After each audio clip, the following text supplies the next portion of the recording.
This board's fell over like 5 times already, so I propped it up on some things. Hopefully it's not gonna fall again, but. What is going on YouTube? Welcome back to the channel and/or welcome to the channel. In this video today, we are going to be talking about what happens and what to do and what is going on when you start lifting or start exercising and stop losing. You like that? Started lifting, stopped losing. I thought that was pretty clever. I'd love some feedback on that. But we're going to cover all things here. You know, if you recently started, you know, whether it's lifting weights or just working out in general, what's going on if you're not losing weight? And you know, maybe you were losing weight, but then you started lifting weights and you stopped. And then maybe you were not losing weight, but now you started lifting weights because somebody told you to start lifting weights for fat loss, and now the scale's going up. What the hell is going on? I want to cover everything in this video. I want to calm your nerves, and I want to educate you on what is going on so you know what to do moving forward. All right, so let's start off with the first topic, and that is going to be newbies. And when I mean newbies, I mean people who are newer to exercising, newer to lifting weights in particular. Because what happens is when you start lifting weights, let's say you're coming more from like a cardio background, a HIIT cardio background where you're doing like maybe some different like HIIT workout YouTube videos. Maybe you're doing things like even things like Orange Theory and so on and so forth. That's more cardio based, and you dive into more of a weightlifting strength training program. What happens is there's something called glucose and glycogen in your body. This glycogen, what it does, it's basically fuel for your muscles. It's fuel, drop my marker. It's fuel for your muscles, right? So when you start lifting weights, your muscles need that fuel, right? So your body is automatically going to store more glycogen because that's what your muscles need in order to perform the workouts and recover from the workouts. It's not a bad thing, it's just science, right? The thing with glycogen is it binds to and stores water weight. If your body is storing more glycogen because you are now lifting weights, temporarily in the short term, your body is going to store extra glycogen, extra water weight, because it's saying, hey, you know, this is a new thing to me. Lifting these weights and doing this strength training program is a new thing to me. So let me make sure I can hold some glycogen in my muscle cells to make sure I have fuel for when this comes around again. Because, you know, remember, all of this is a fight or flight response. And if you're starting to lift weights, your body is saying, I need to make sure I'm prepared, I'm ready for this. The weight training is not going to kill me, basically, right? Not to that extent, but you understand what I'm saying. So your body stores more glycogen. This is going to lead to some short-term weight, either weight gain or weight stall. And it's very, very, very, very, very, very common. It is not something that you should be worrying about, okay? And it's actually a good thing because, again, this extra glycogen storage is going to help your muscles and help your workouts, which we're going to talk about why muscles are important for weight loss later on, but they are going to help fuel your workouts. And again, it's very, very common. I want to show you a picture of one of my online coaching clients. Her name is Maricela. She's absolutely a beast and she's amazing. But this happened to her, like to the T, this happened to her. When we first started, she wasn't losing a lot of weight, which was kind of odd to her because every other diet that she'd done in the past, she would always lose weight very, very rapidly in the first couple weeks. But what we did was we set her calorie count to a sustainable count, which we'll talk about later, and we started to implement 3 times a week strength training.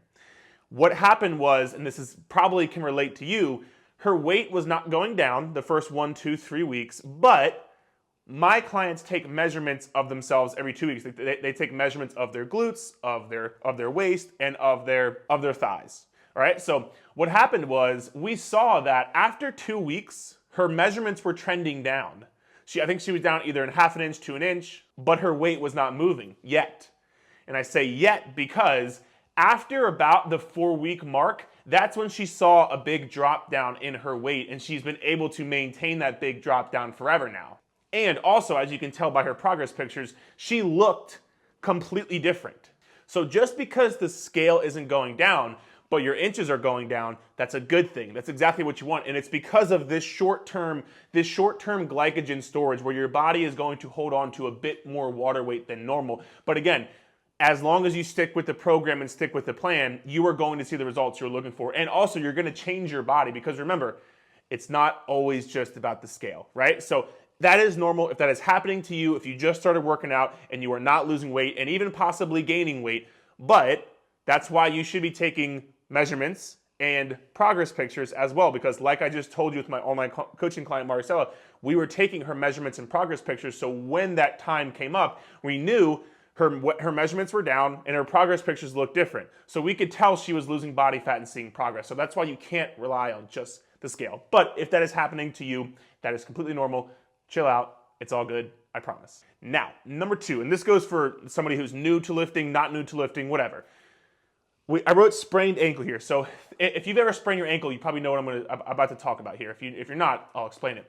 When you sprain your ankle, what happens? Your ankle gets very swollen. It gets very swelled up, right? There's a lot of inflammation going to your ankle because your ankle, your body is saying, hey, something happened down here. I need to send some inflammation down there to make sure we can start the recovery process, right? It gets very, very swollen. And then what happens? Your body can then push nutrients and push blood and push all these things to your swollen ankle because it needs to repair. That's what the process is, right? It's just a normal function of spraining your ankle, swelling it up, and then eventually it's gonna go away. In 3 or 4 days, it's gonna go away, right? Now, when you work out, when you lift weights, this same thing happens because when you exercise, when you lift weights, when you strength train, you are literally tearing your muscle fibers apart. I know it sounds weird, but you are literally you're making micro tears inside of your muscle cells. You're tearing your muscle fibers apart. Your body says, in the same way your body says, hey, I have a sprained ankle, I need to send some inflammation down there to start the healing and recovery process, your body says the same thing to your muscle cells. So if you get done a intense leg workout or a heavy upper body day or any kind of strength training workout, when you create these tears in your muscles, they need to be repaired.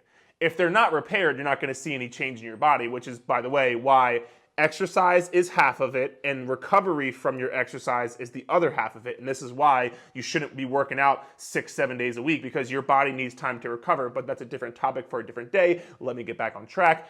When your body does this, when you create these micro tears, your body is going to send inflammation to your muscles in order to have your body say, okay, I need to push more nutrients and more blood flow and more water and more everything to help your body recover from the workouts.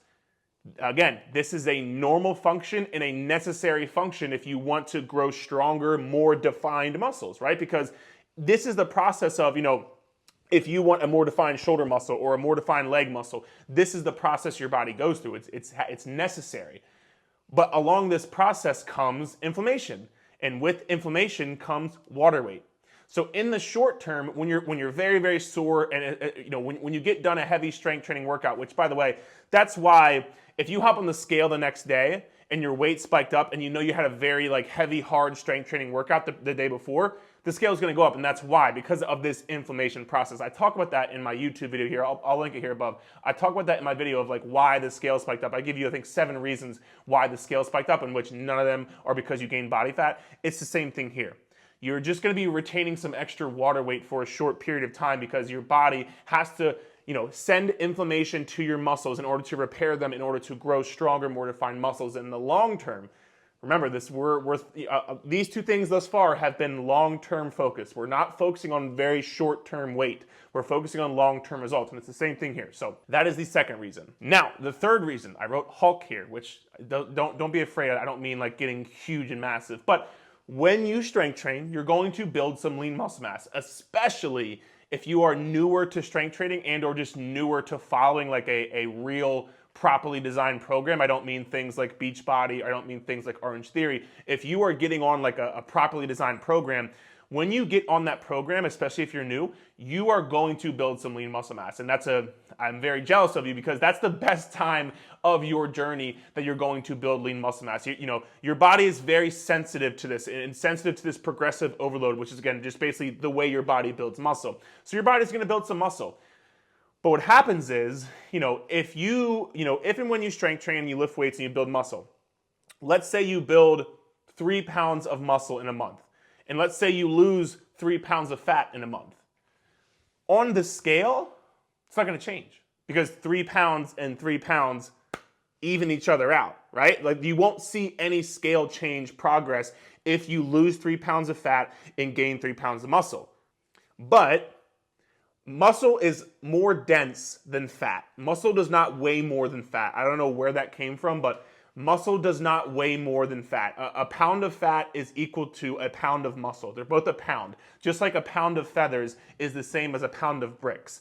The composition is different though, right? Because muscle is more dense. It takes up less space on your body. This is why, again, if you are not necessarily losing a ton of weight, but your inches and your measurements are changing and your progress pictures look different, this is why, because you are gaining muscle and losing body fat. That's why the measurements are going down, because you're taking up less space. Your body is literally changing the shape of it. It's changing your muscle to fat ratio. And that's why, again, the scale may not go down, which is okay, because the scale is not the end all be all, but this is why. And again, just keeping in mind that when you build lean muscle mass, this is actually going to help your weight loss journey that much more, because the more lean muscle mass you have on your body, the more oxygen your body has to pump to that lean muscle mass, because muscle takes up more, basically more work that your body has to do, because it requires more oxygen to get pumped to. So if your body has to pump more oxygen, what does this mean? It has to do more work. What does more work mean?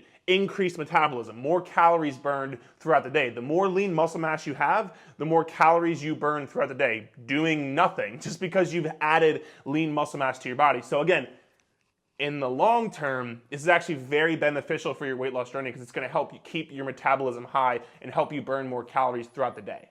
So those are the three main reasons why you might have started lifting and stopped losing. But the final say is, it's all very short term. Just like I showed you with my online coaching client, Maricela.